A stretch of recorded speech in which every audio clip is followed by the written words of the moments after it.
The dialogue.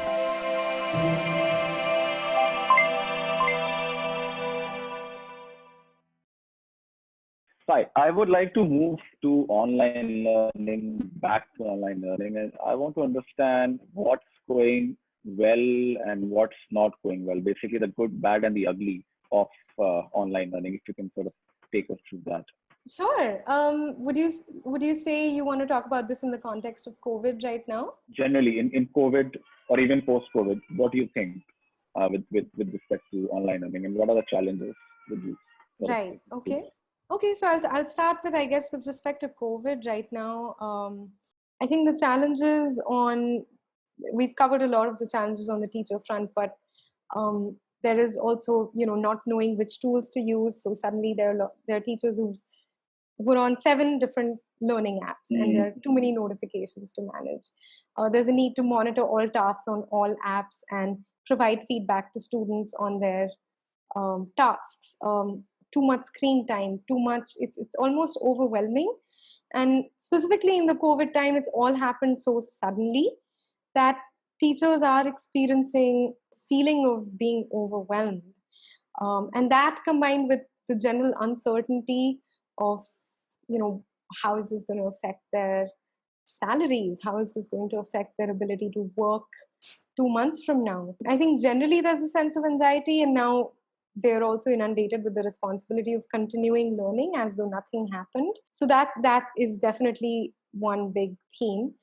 And Right. and then in terms of other challenges that they're experiencing are just how to use this technology, how to actually hold 30 students' attention in a Zoom call. 45 minutes on Zoom call, even a good idea. It might work in a classroom setting, but research shows that, video calls with children, maybe you can hold their attention for 12 minutes. So, being able to navigate, okay, if attention span is going to be a challenge on this platform, then how then do I still make sure my children are learning? How do I balance the time between this synchronous video conference time versus asynchronous tasks that I give to my students? And when they do that, like, how do I help them focus? Because now, let's say I'm a child, I'm in 4th standard, and I have a brother who's in 7th standard, and then I have my parents who are both working, and Right. we're all in this house trying to work on our own tasks from home, and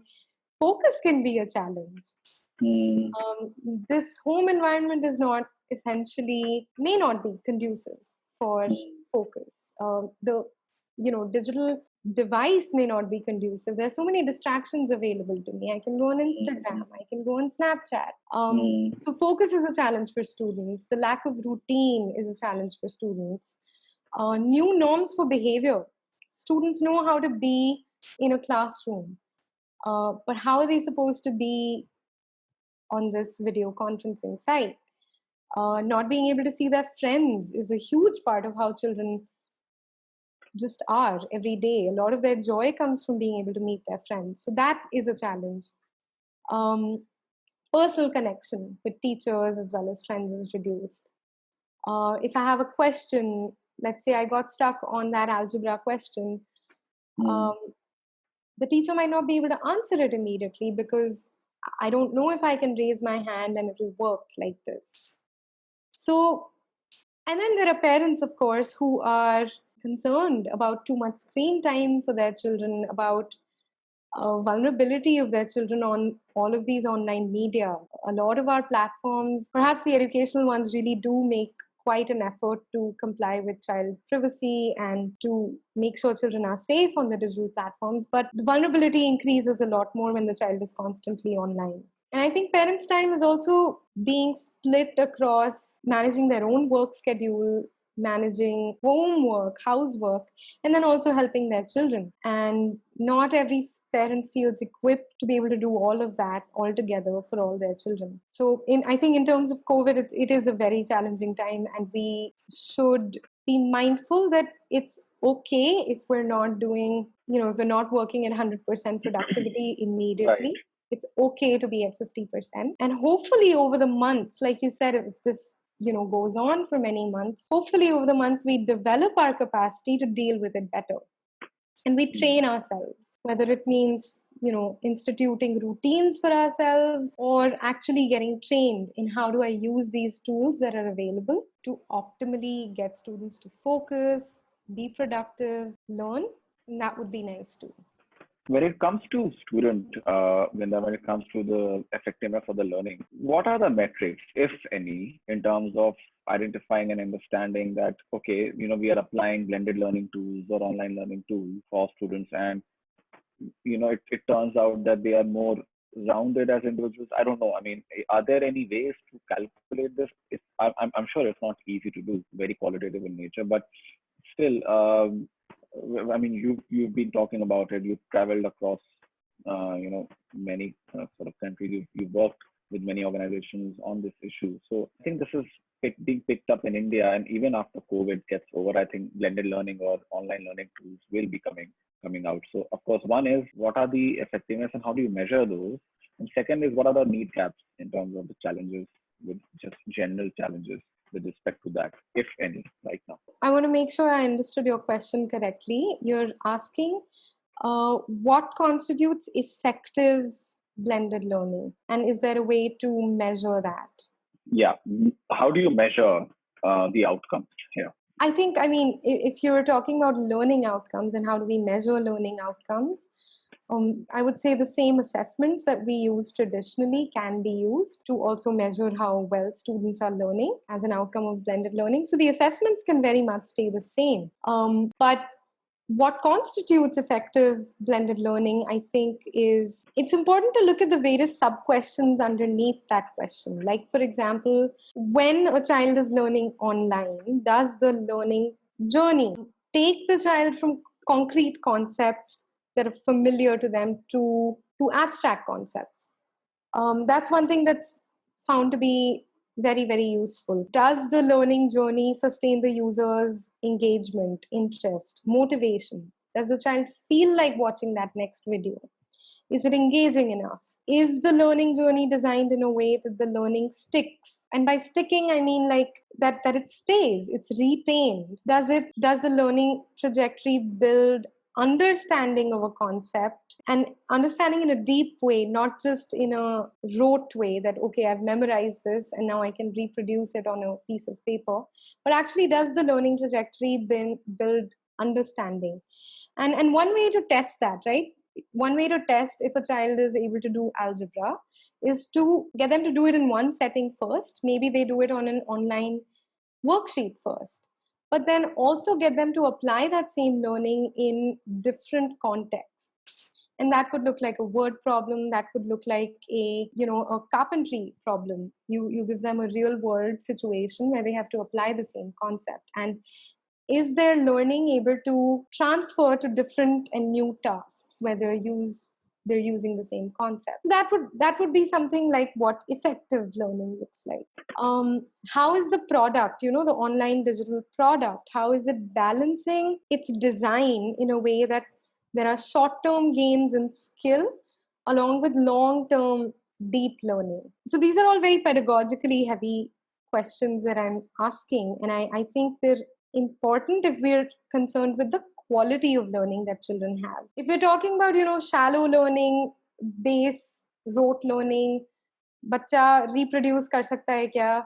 जो एक definition पढ़ी, can the child just repeat that, reproduce that definition? I'm not talking about that. I'm talking about actual deep learning.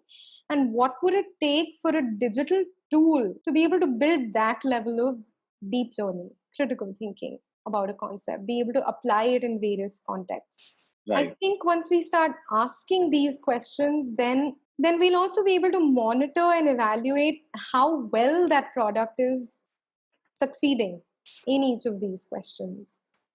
And what are metrics we can then create of its effectiveness? And finally, Vrinda, I want to know a little bit about the tools which you are using and which are being used in India and across the world. So what are the best EdTech tools that you would sort of talk about, or you want to sort of maybe highlight, and the tools which you might be using and which classrooms and schools could adapt to and could sort of implement in their institution? Right.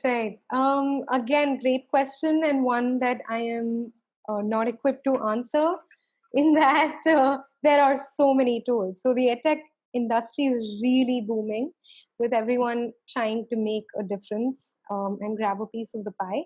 But I would say that I've used Google Classroom, and as a learning management system, I think it's very effective. It's a one-stop shop for being able to do various kinds of transactions, learning transactions like videos and quizzes and Google Forms, and students being able to submit their assignments. So I personally like that as a learning management system. For making, let's say, quizzes, if I just want to make a fun quiz for students to be able to have fun while answering a multiple choice question, I might use Kahoot or Quizlet. For virtual class brainstorms, where I want like the whole class to pour in their ideas and brainstorm on one topic, I might use Padlet. For making video content that is interactive, I really like Edpuzzle. And I'm saying this because Edpuzzle really allows you to pause videos in between and ask students questions. So I like that's one tool that helps make that learning experience interactive. Otherwise, students can just tune out. When I'm watching a video, it's very easy for me as a child or even as an adult to just switch tabs when I'm bored and go play a game instead. So I like think I Edpuzzle would for have that. done that if I was a student. Definitely, I would have probably gone and played a game and come back to learn. So Yeah. And we do it as adults all the time. We're constantly having 10 tabs open. So it's also something for us to know that we're putting a lot of, I don't know, this thing we're putting on children it's not easy for them to navigate and be totally focused. Yeah, and I definitely, I think I just want to reiterate that point about as an ecosystem in the education sector, we need to be able to evaluate our tools and answer that question of what purpose of learning is being solved by this tool, and is it doing it well? Is this actually a high quality, high rigor tool that's aiding the learning process, or is it just a stopgap solution? Great. Thanks a lot, Vrinda. I think that was a great discussion. Thank you so much for talking to us. This is a new field, growing field, and now definitely coming of age due to lockdowns and COVIDs all over the world. And I think schools and students across the world, and even universities and people on training, they're also adapting these online learning tools. So it's great to see how technology is driving these interventions across multiple sectors, and education is one of those important social sectors where technology is making such a big impact. And I'm really loving the fact that youngsters and young people, not that we are young, but the fact that the new generation is really adapting to this. And I hope that this can add sort of another aspect to a child's learning, another dimension to their understanding of the world. And I hope they emerge as more rounded individuals than what we did when we were studying back in the day, which was not so long ago, but still pretty old now. So thanks a lot, Vrinda, for that discussion. And thank you so much, everybody, for watching. Please subscribe to our channel if you haven't already. And we will be coming back soon to you with many more such discussions and insights on how technology is transforming our lives, and especially now when we are facing one of the greatest challenges the mankind has ever seen. Thank you so much, Vrinda, once again. And thank you for watching. We'll be in touch. Bye-bye. Thank you, Kazim. This was wonderful.